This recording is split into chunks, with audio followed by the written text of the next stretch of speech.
What's up YouTube, Gamers Media here. I'm going to be showing you how to use Instachecker. It is a program designed for Pokemon X and Y, and what it does is it allows you to see the IVs, the shiny value, and basically every single stat on a Pokemon that you're about to receive, or egg, which makes it even better. So what does this mean?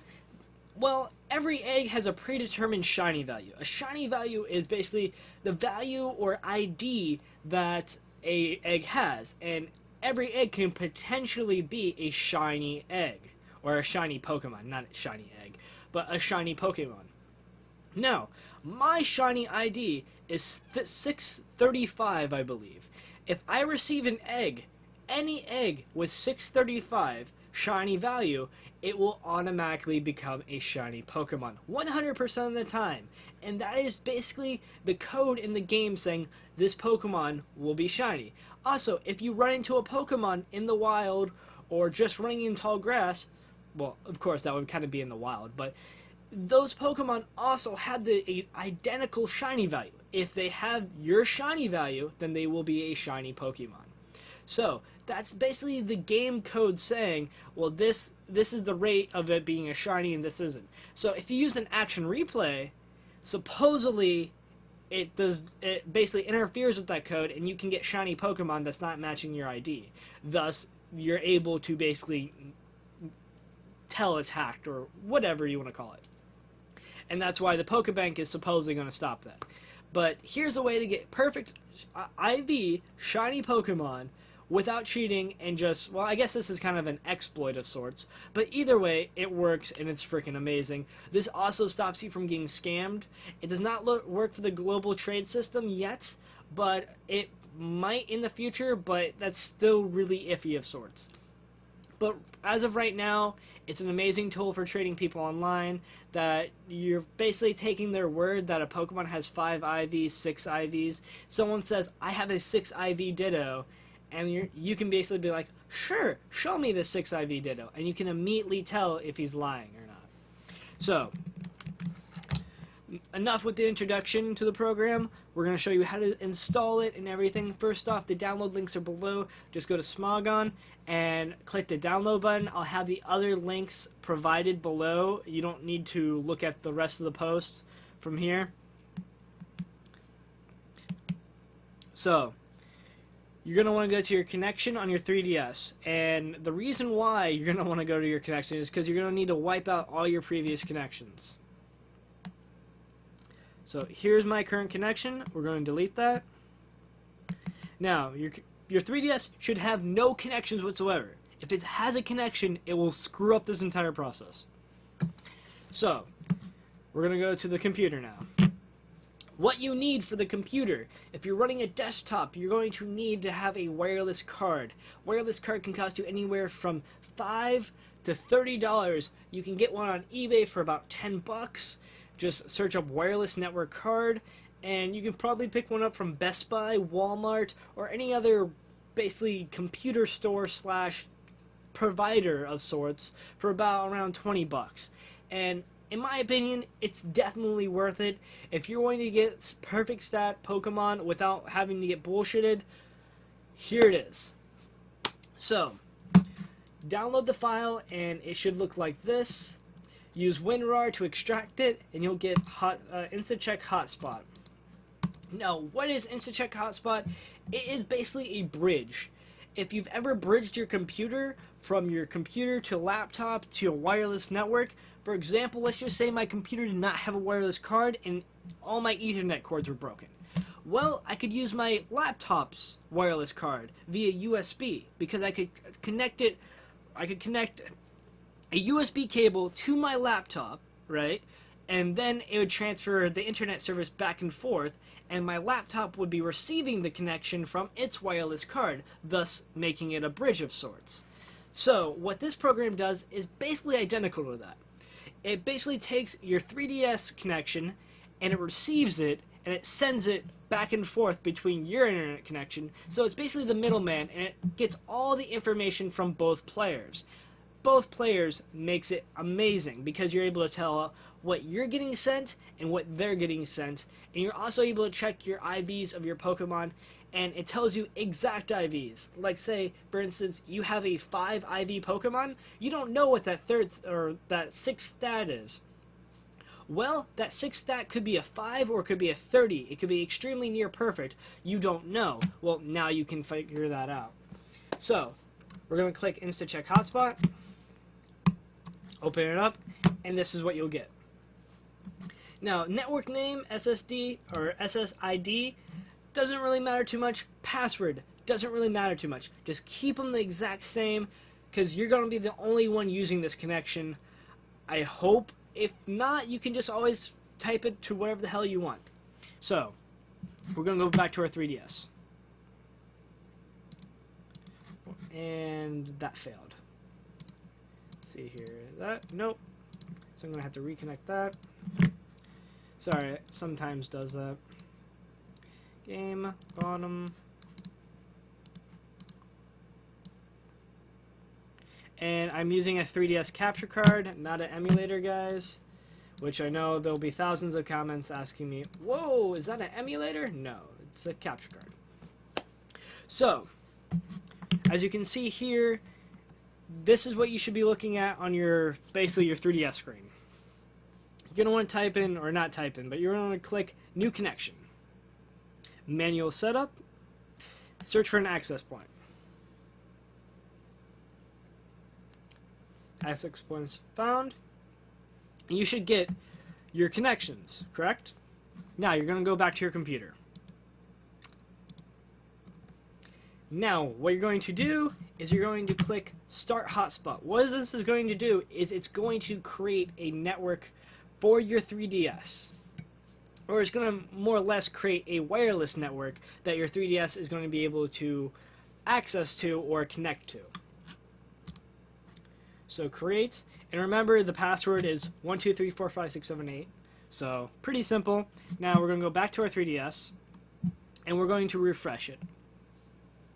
So I'm refreshing right now. Now you can do this the other way, where basically you just click it, but I was just going to show you guys the difference. So as you can see here, the SSID is virtualrouterplus.com, which is the exact same name for our username right here, so that's how we know we got the correct connection, or the correct SSID. So click that. Password's obviously 123456778.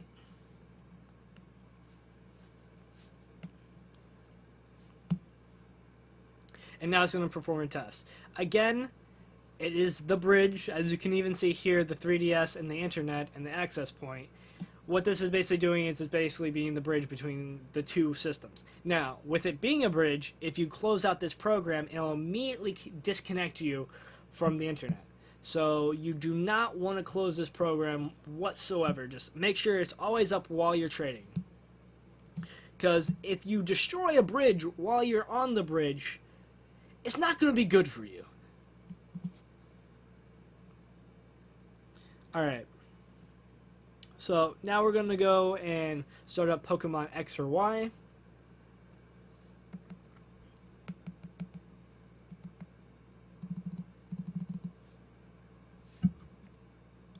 And for some reason I had that muted, sorry. But, alright. Now, since we've already created the hotspot, we're going to connect to the internet now.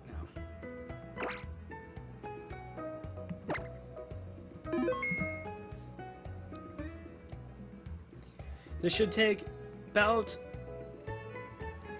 10 to 15 seconds, maybe a little bit longer, but it shouldn't be too long.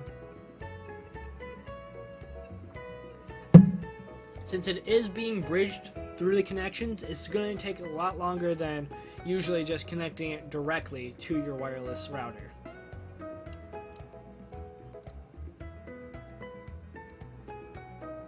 Alright, successfully connected to the internet.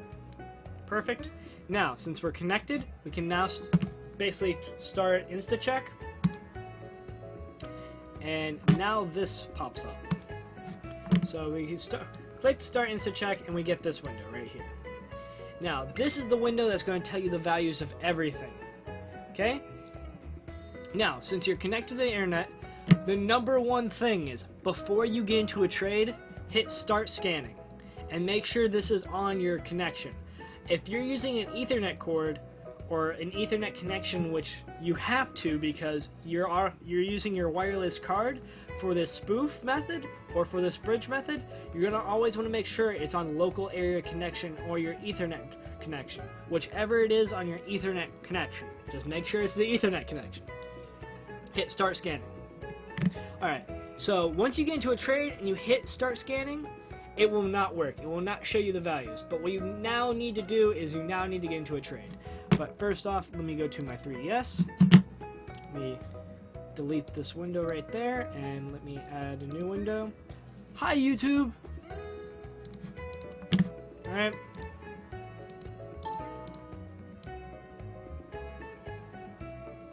There we go.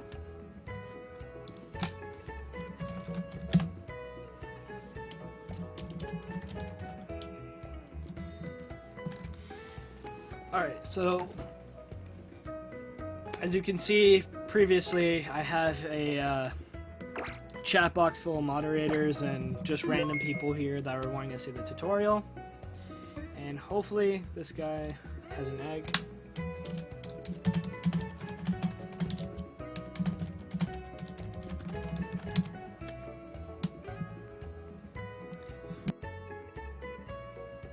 Alright, perfect. So,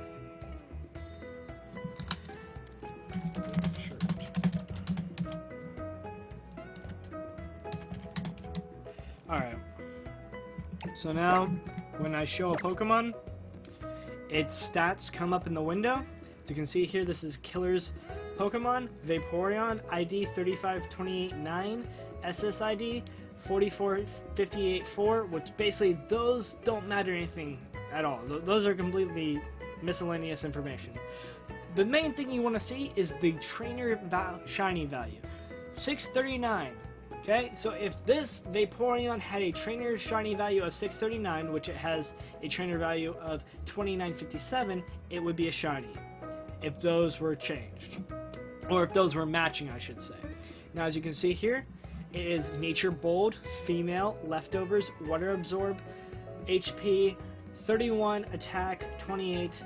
The rest of them are perfect. EVs 252, Defense EVs 252, Special Attack 6. Shows the moves: Scald, Toxic Wish, Protect, and hatch moves were Tail Whip, Wish, Covet, and Charm. So that's for me. Now I could have probably figured that out for my Pokemon. We have his as well. Now, is that an egg? Yes, that is an egg. So the trainer shiny value is unknown because it hasn't been hatched. But if he shows me another one of his Pokemon, we're able to determine that. So it's going to be a Drillberg, egg, owner's OT name Dante, gender male, adamant nature, mold breaker, 3116, 3115, 3131. Move 1 scratch, move 2 mud sport, move 3 none, move 4 none. So basically, it also tells you your egg moves, and that is an amazing feature as well. So its shiny value is 2495. If you trade that to a player with the ID of 2495, it will be a shiny.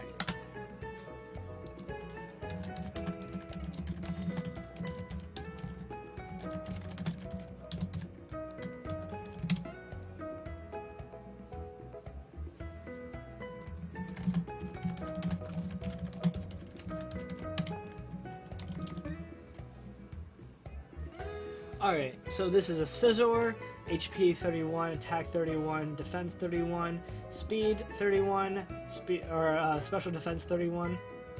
As you can see here, it has his Trainer Shiny value. His Trainer Shiny value is 2461. And as you can see, every single time his Trainer Shiny value is attached to him. That is his Trainer Shiny value. Now, of course, that's mine because I traded to him. As you can see here, Trainer Shiny value is 639. That's because I actually gave him that Pokemon. So any Pokemon that he personally catches, that'll be his trainer shiny value. But if he receives it from another player, that trainer shiny value basically changes to that player's trainer shiny value.